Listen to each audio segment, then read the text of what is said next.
so hard to do things that you know that are right, that are going to make you unpopular. It's so hard to do things that will actually help you and help others when you know it's going to be unpopular. And unfortunately, we've had a lifetime of programming and training that makes it really difficult to overcome those feelings. Even when you know it's for the greater good, even when you know that your survival, your very survival, depends on you making that difficult decision that absolutely has the chance of making you unpopular. Welcome back to the channel. I'm David, and I'm the Hope Coach. You've clicked on the thumbnail because you've resonated with what this message is about today. Perhaps you're a leader, perhaps you're just somebody ordinary like me who really loves other people and really loves that you're in a position where you can help other people. But there are times when helping other people, there are times when showing love to other people is actually what some people call tough love. So, what do I mean by tough love? Well, let me talk about my cleaning business, because very regularly I have to put myself in a position where I think I'm going to become popular and have to show tough love. So what does that look like? Well, let me give you an example of when I have to put on my big boy pants and make difficult decisions that I know are for the survival and for the benefit and for the growth of my business. So Debbie and I have a cleaning business, and it's going really well. We employ wonderful, wonderful people. They're a great gift to us, and they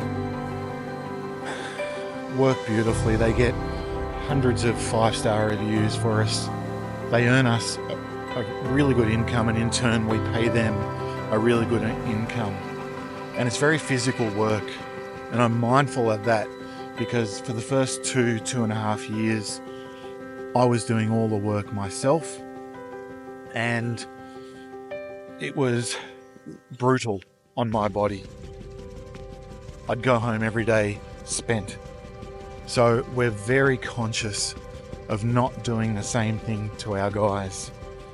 And with that in mind, the way we operate our business, the way we've structured it, and the way we attract the best talent is we pay them for a full week, a 38-hour, 40-hour week, but they're really only doing 30 hours per week, so they're essentially getting a day off per week. Now, just think about that.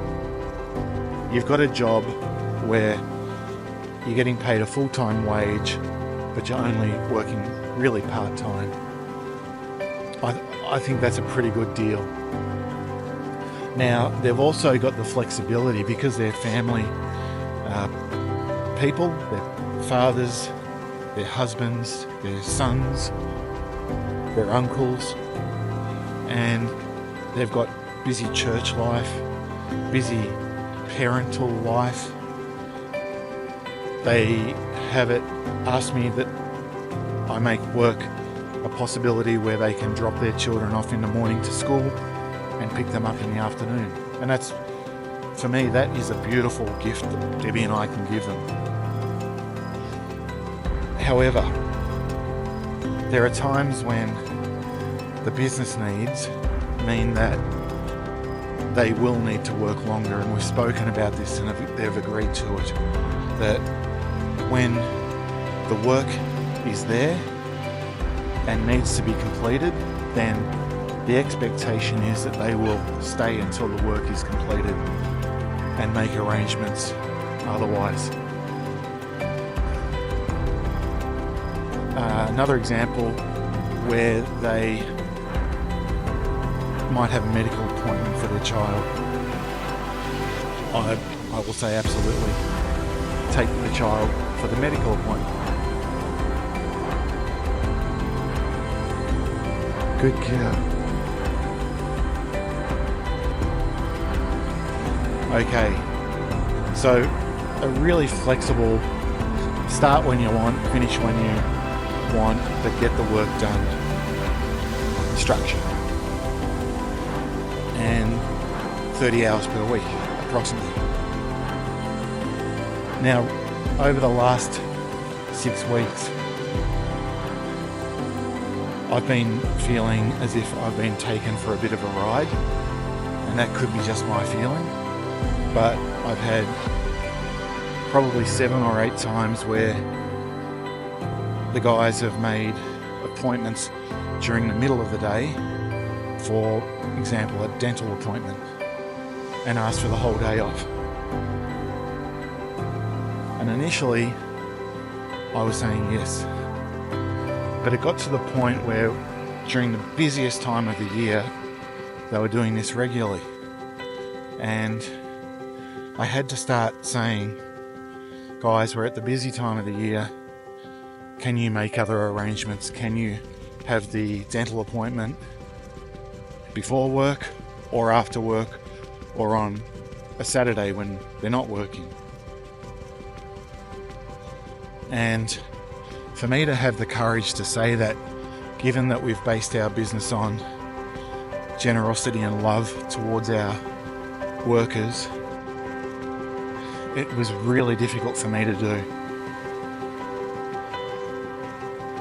But every time they were doing this, it was putting stress on the other workers. It was putting stress on the schedule. It was meaning that we couldn't serve the customers that we had already booked in.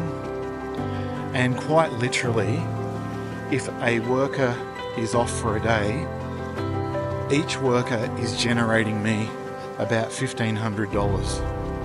And that, over the busy time, that's conservative because our prices do actually go up quite a lot, supply and demand wise.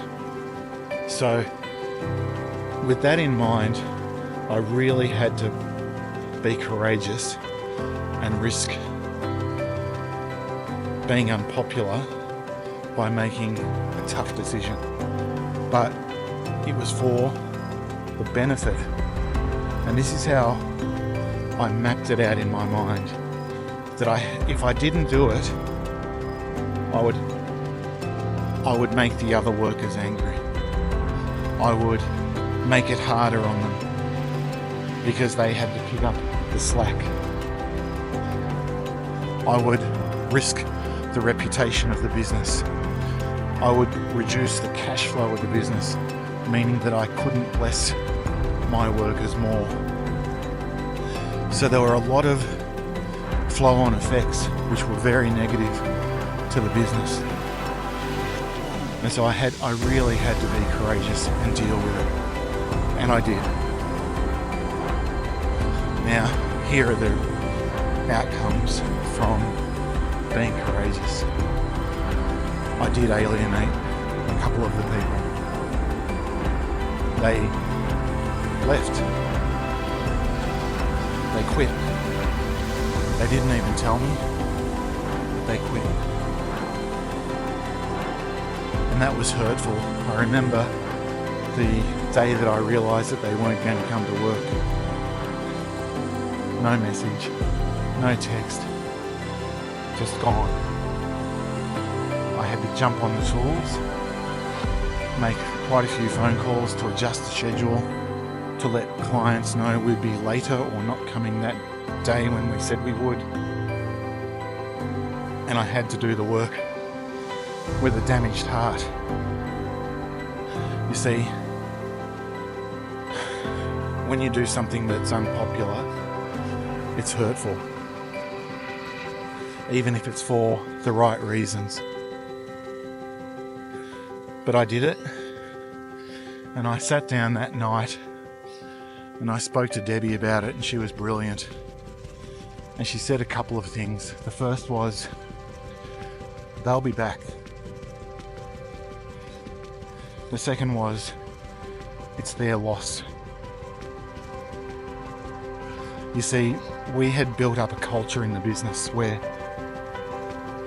the blessings to our workers were so great that whoever they go to next, whoever they decide to work for now, they can't possibly be matched. And that's not me bragging, it's 40 years of work thinking, what would I do better? It's 40 years of living a job thinking, if I was the boss, I would do this. And I had the courage and conviction to do it in this business, and I still am. Some people call it the golden handcuffs, where the job conditions are so good that the employees are afraid to leave. And I agree with the idea of doing that. I don't call it golden handcuffs, I just call it being a great person. And I'm not bragging, I would love to work for a business that treats me so well. So there you go, I had the courage to be unpopular. Now, what's the flip side to that? So, courage to be unpopular. I lost 2 guys. But with the expectation that I'm going to continue to do the right thing and be courageous, I've attracted 4 extra people. And I think that's my encouragement for you today. That when you have the courage to be unpopular, when you have the courage to do something you know is going to alienate you from some people, that good things are going to come from it. In this case, we've been able to cut out some of the toxicity from the team. They're the people who realise they're undeserving of the loving, wonderful treatment we give our staff. And we've attracted the right people, the people that we know will help us grow, the people that fit in with that thinking of love and care and wanting the best for each other. The people who want to build their career and build my business. So I think my encouragement for you today is, yes, there will be some that aren't worthy of your love and the gift that you are. And when you make a tough choice that's going to make you unpopular, that's who you're going to be unpopular with. Those toxic, cancerous, ugly people that shouldn't be part of your world anyway. And when you do that, make those tough decisions, you'll be a blessing to the right people. You'll lift them up. You'll encourage them. You'll give them hope. You'll be that rock that they look to for inspiration, and they will be 100% devoted to you. I'd love you right now to pause and go into the comments and just put down one word for me, and that word is rock. I want you to be a blessing to many more people, and if you can go to the comments and write just one word, rock, that's going to help lock in this message to you, help give you encouragement whenever you've got tough decisions to make. It's going to tell the algorithm that this message is important for other people like us that need encouragement. I love you. I'm thinking of you. I pray for you every day. Hope Coach out.